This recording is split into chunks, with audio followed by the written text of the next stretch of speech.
Tottenham Hotspurs are already looking to make a managerial change only after about a month since the appointment of Igor Tudor as their interim manager. Yes, it's that fast because results have not gone his way. 4 games managed, 4 games lost.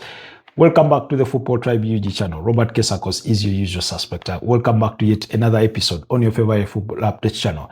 I want to say thank you so much to all our new subscribers and welcome you to the Football Tribe UG community. Do not just stop at subscribing, just go ahead and also watch our content under the video section, under the live section, and help us continue to grow our community. So thank you so much. Anyways, this morning I will be discussing about Igor Tudor, who is bound for the sack at Tottenham Hotspurs as they look to make another managerial change, which would stand to be their third managerial change in this season. Yes, it's not been pretty at Tottenham Hotspurs, dating far back to last season, despite their triumphs this season. But according to reports coming in this morning, and this is according to David Austin of The Athletic, he says Tottenham Hotspurs are actively working on candidates to replace Igor Tudor if decision taken to make another head coach change after Liverpool trip. Unclear whether it will be an interim again or long-term appointment, but Tottenham Hotspurs exploring their options. Well. For those of you that have been, regulars on the channel, you will know that we have already said this. My expectation personally was that he was going to be sacked in the immediate aftermath of losing 5-2 against Atletico de Madrid because of how they played, because of his poor team selection in that game, and the manner, of course, that has signified all their losses. He's managed them through 3 Premier League games against Arsenal, against Fulham and Crystal Palace, and they've lost all of those by 4-1, by 2-1, and subsequently by 3-1, before losing to Atletico de Madrid by 5-2. Now, right from the onset, from his appointment as an interim replacement when they sacked Thomas Frank, I thought it was the wrong decision. I did not think that for a single minute, Igor Tudor was the man with the answers for Tottenham Hotspur's problems, at least until the end of the season. His personal experience, he's not been at the club for more than a year. First of all, he had been sacked in October at Juventus for a poor run of results, for which in 8 games, they had not won a single game of football, losing 3 and drawing 5. So he got sacked at Juventus and he was replaced by Luciano Spalletti. He comes in to replace a sacked Thomas Frank and there's not been a change. Not a change in terms of how they play, not a change in terms of the results. Ever since the turn of the new year, Tottenham Hotspurs have not won a Premier League game of football.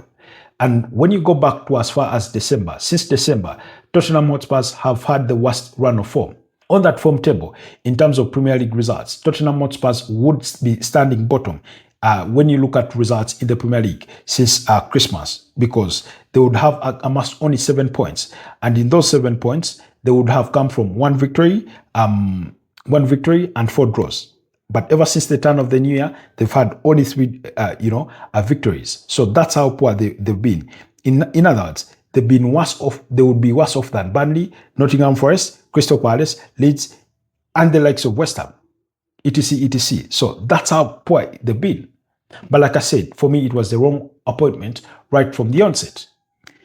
Having lost 4 games, of course, there's no team that is going to sustain that, especially when they have the threat of relegation. The reason as to why they brought him in was because he has a bit of a history of saving teams from relegation. He did it, I think, with Udinese back in 2018. But, he's had other stints at Juventus, Hellas Verona, he's been at Galatasaray, he's been at PAOK in Turkey, and things like that. And also at Olympique Marseille. But overall, his CV is not that good. So I thought it was the wrong appointment to make in the first place. But who would I have rather Tottenham gone for at the time? Which I still think, even now that they are looking at candidates, there should be the same people they are looking at. Harry Redknapp, a manager that managed them between 2008 and 2012. And then Tim Sherwood, he managed them in the 2013-2014 Premier League season, for which they finished eventually 6th, before they went on to appoint Mauricio Pochettino in the summer of 2014 when he left Southampton. And then maybe Big Sam Allardyce, get him out of retirement. Let him see you through the remainder of the season. So in terms of interim replacements, those are the names that I'll be looking at. Now, according to the Athletic, there is a possibility that they could be looking at a more permanent replacement. I would say now is not the time to do it. First of all, you would be running into a rush permanent appointment. I would rather you give yourself more ample time to assess the candidates that are at your disposal before you make the appointment. So get an interim manager, let him take you until the end of the season, and then you'll have a bit of time in the summer to look at your ideal candidates. When it comes to candidates that I think are ideal for the Tottenham Hotspur job, there's quite a number of a couple of names out there. Enzo Maresca, former at Chelsea and Leicester City, I think is a very capable manager. He would help this Tottenham Hotspur side. Roberto Di Zerbi, a bit of a hothead, can get into fights with players, but he's a good manager. Roberto Di Zerbi. For a team of Tottenham's caliber, I think he does fit the bill. Xabi Alonso, ever since he left Real Madrid, he's been out of work. We know the tremendous work he did with Bayer Leverkusen. So he's a candidate. Xavi Hernandez has been out of work. So he's an ideal candidate that you can get to look at. Now, I understand Tottenham Hotspur fans and perhaps Tottenham as an institution with the supposed obsession with Mauricio Pochettino as the ideal man to return and steer this ship forward. But for me, instead of being obsessed with Mauricio Pochettino, who you yourself sacked only 6 months after he had guided you to the finals of the UEFA Champions League back in 2019, look elsewhere. Look at these young managers and build a project. Take a page out of Arsenal's book and build a project for the long term. I know Tottenham fans have questioned the ambition of the club before, but you can put it back on the right path. Unfortunately, Harry Redknapp was recently speaking to Sky Sports, and he said, coincidentally, he had a phone call conversation with Daniel Levy, who has since left the club after about 25 years at the helm of the club as club chairman. And he said that had it been Daniel Levy in charge of the club, possibly chances are that when they sacked Thomas Frank, he would have gotten the interim job. Not because he's desperately looking for a job, but because he knows that he would have come in and helped the club, a club that he previously managed for 4 years. So Harry Redknapp and Mauricio Pochettino had sort of grown us and Tottenham Hotspur fans accustomed to Tottenham Hotspurs being in Europe, being in the UEFA Champions League, and things like that. But now all that has gone out of the window, particularly for this season. Of course, last season, they scrapped themselves through to the UEFA Champions League. How? By beating up against Man United in the final of the UEFA Europa League in a season that was so shambolic that they finished 17th on the Premier League log with 22 losses. That's the kind of form that gets you relegated. At the end of the season, that's why they made the conclusion to sack a manager who had won them their first major title in 17 years in Ange Postecoglou, to say, look here, it's been nice knowing you. You've not done well in the Premier League. Upon that assessment, out you go. He was sacked. Thomas Frank comes in, looks like he punched above his weight, didn't look a perfect fit. A lot of things did not go his way. He often called for time as the true measure of what he will do at the club. And indeed, these managers need time. But the more Igor Tudor has lost, the more we've lost the justification of them sacking Thomas Frank in the first place. Because what have you done? You've gone from bad to worse. And yet you're fighting against relegation. So at the moment, they are searching for ideal candidates. My humble view would be go for an interim manager. We only have 2 months left to the end of the season. See how you fight off relegation. I think they're going to be knocked out of the UEFA Champions League, and that will be a done story. So they will be only left with Premier League games to play until the end of the season, and then you can get a more managerial appointment. Sorry, a more permanent managerial appointment come the summer. Then too, to be fair to Igor Tudor, because whereas he's been that bad, not all the problems that have come his way have been his own making. For example, in their 3-1 loss against Crystal Palace, he does not tell Mickey van de Ven to get a red card, because it is Mick van de Ven who makes that stupid mistake. I don't even want to call it a mistake. That stupid decision of pulling Ismail Sarr when he is the last line of defense to get himself sent off, subsequently concede a penalty, which is the equalizer after Dominic Solanke had fired them in the lead. My question is, let him score. And it's 1-1, but stay 11 men on the pitch. Maybe he goes on and doesn't even score, that the goalkeeper saves. But he did not give his goalkeeper even the benefit of doubt that he could challenge Ismail Sarr. So I cannot blame that on Igor Tudor. And then, of course, and then he went on to make some rush changes. Some were necessary, but then they went on to concede two. They had a better second half compared to the first half, but nonetheless, they still lost. They lost to Fulham, they were shambolic. They lost to Arsenal, they were shambolic. They lost to Atletico de Madrid. That's entirely on the manager. Team selection was poor in every aspect. Back three, wing backs, a midfield of only two players in Achai Gray, Pape Matsa, against one of the best teams in the Spanish La Liga, in Atletico de Madrid. And perhaps, in some respect, in Europe. And you set up that way, they were bound to get beat. Now, even though they did not get beat because Atletico de Madrid were too good on the night, but because the first three goals are their own errors for Tottenham Hotspurs, Igor Tudor threw Antonin Kinski under the bus. A 22-year-old goalkeeper who should be an understudy, a guy that you bring in cup competitions for his development, for Carabao Cup games, for FA Cup games, for which they had already gone out at the hands of Thomas Frank, he threw him under the bus at the biggest stage on a UEFA Champions League night at the Riyadh Air Stadium in Spain. 2 errors, 2 goals. Mickey van de Ven slips, a goal. So that's how bad it looked. But like I said, it's been a couple of suspensions and many injuries. But for me, the thing about injuries is that they've had to deal with that all season. They've been without James Maddison, Dejan Kulusevski for the entire season.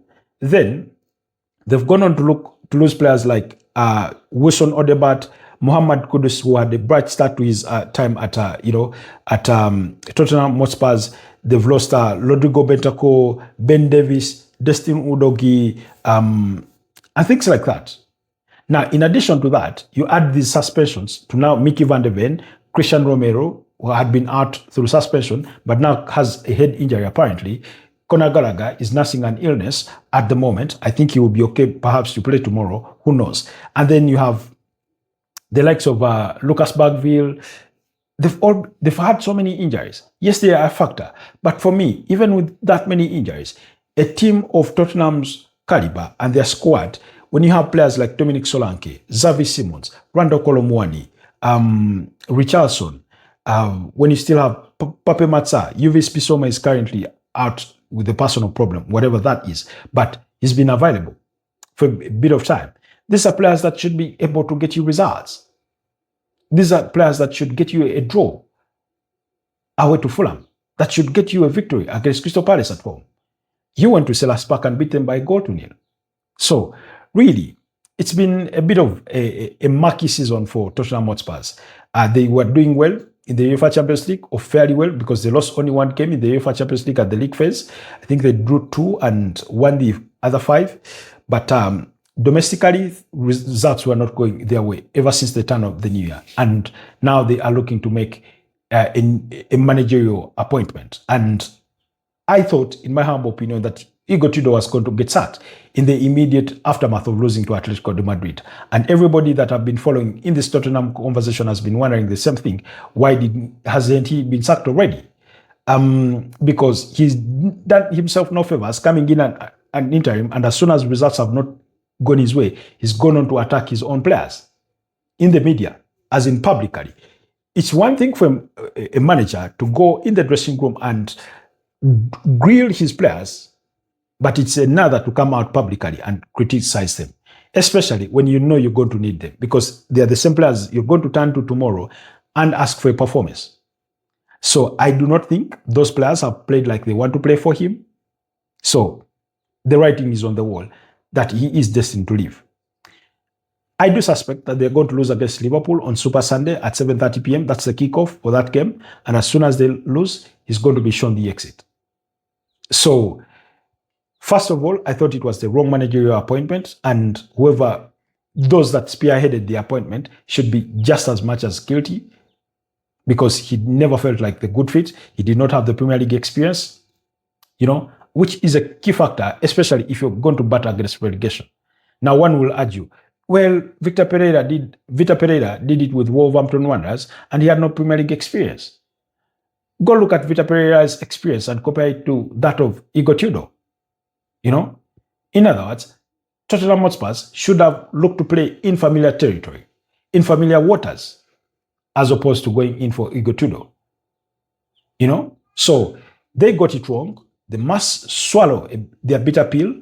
They made their bet, they've laid in it, but they now must take the bitter pill and part ways with Igor Tudor and find somebody that can save them from relegation. Because relegation is a real threat. As we speak, they are only 1 point above relegation because they are 16th on the Premier League log with 29 points. Nottingham Forest are behind them with 28 points as an 18th placed West Ham United.